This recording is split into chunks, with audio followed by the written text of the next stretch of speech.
So, in about 5 days, Phase 1 of version 6.5 starts with the Linnea and Chasca banners, and there is one thing I really want you to know before you even touch the wish screen.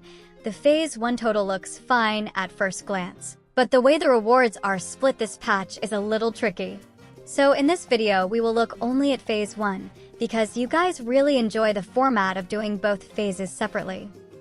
No Phase 2 mixing, no counting things that are not available yet, just the stuff you can really claim while Linnea and Chasca are still on the banner.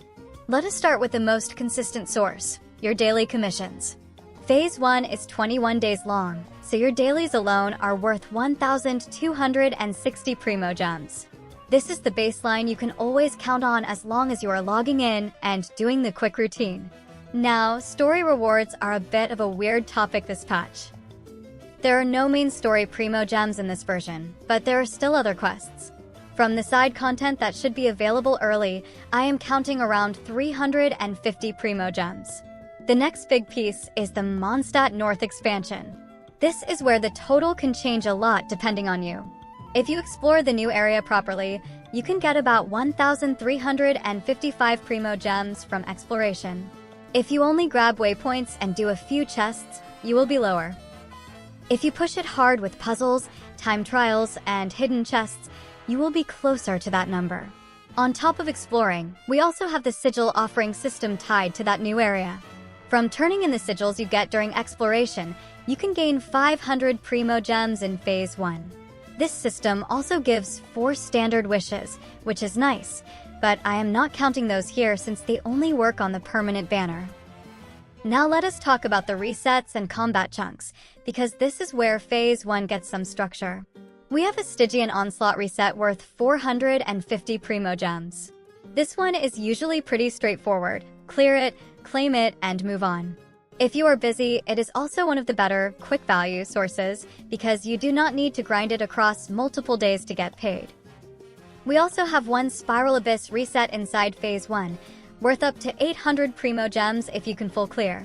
If you cannot full clear, do not set this to 0. Even a partial clear is still real value, and you will feel it when you are close to pity.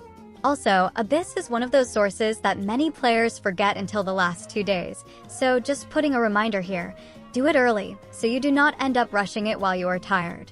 Events are where this phase gets a little awkward. The main event for the patch is fully in Phase 2, which means Phase 1 does not get that big 970 Primogem chunk yet. So for Phase 1, we only count the smaller activities that actually land early. The first one is an exploration event called Surveying and Mapping Studies. It is worth 420 Primogems, and the basic idea is simple: find reference points and mark the right positions. It is the kind of event you can knock out in short sessions, and it also naturally pushes you to run around the new region, which pairs nicely with the exploration Primogems we talked about earlier. Then we have 2 small bonus sources right at the beginning of the version.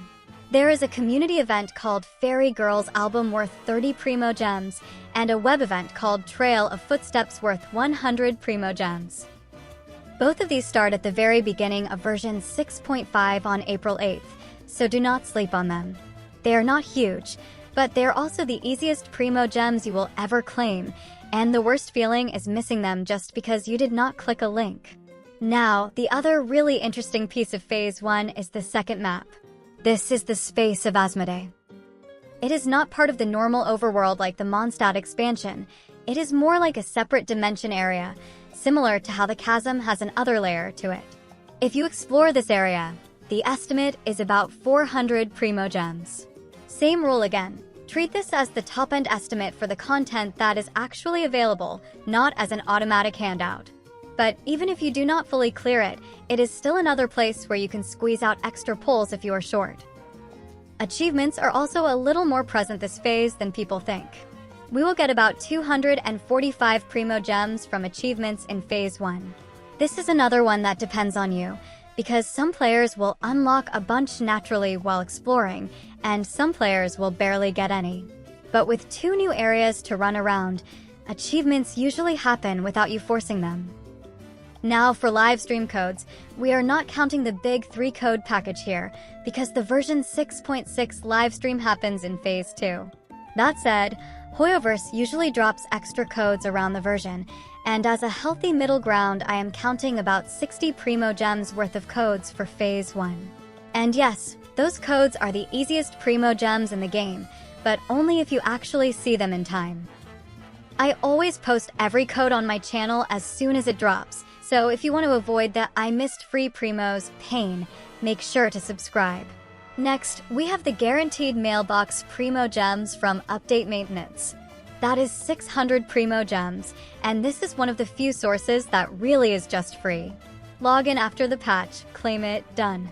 And finally, we have the smaller sources that add up when you stack them. Character trials, small in-game notices, and stuff like the artifact upgrading quest in the Battle Pass, plus other little extras.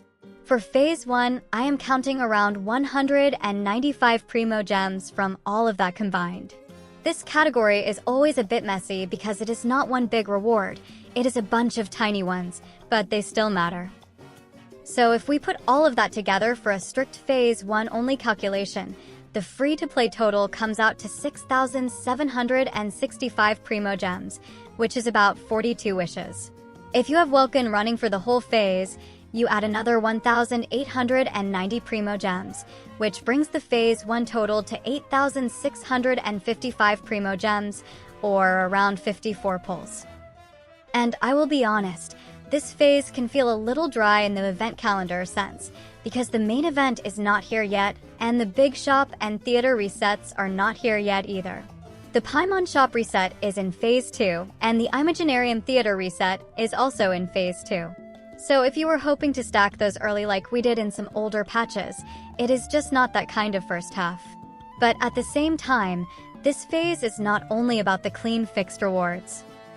You have two areas to explore, and that is where you can shape your own total. If you are pulling on Linnea because you want the next big Lunar Crystallized support for Z-Buy teams, or if you are pulling on Chasca because you just want a comfortable damage dealer and overworld value, then your best friend in Phase 1 is simply being active. Do your dailies, do the Stygian reset, clear your abyss as far as you can, and then decide how hard you want to push exploration. Also, quick reminder, I will do the Phase 2 only Primogem breakdown as well, because that is when the main event and the bigger resets show up, and that is also when a lot of people plan around the second half banners. So if you like this split format, you are covered. For now, tell me in the comments what you think about Linnea. Are you looking at her as a must-pull support for Lunar Crystallized teams, or are you skipping and saving for other stuff later like Nicole or Sandrone? And also tell me how many Primo M's you are sitting on right now going into 6.5. Thanks for watching, good luck on your pulls, and I will see you in the next one.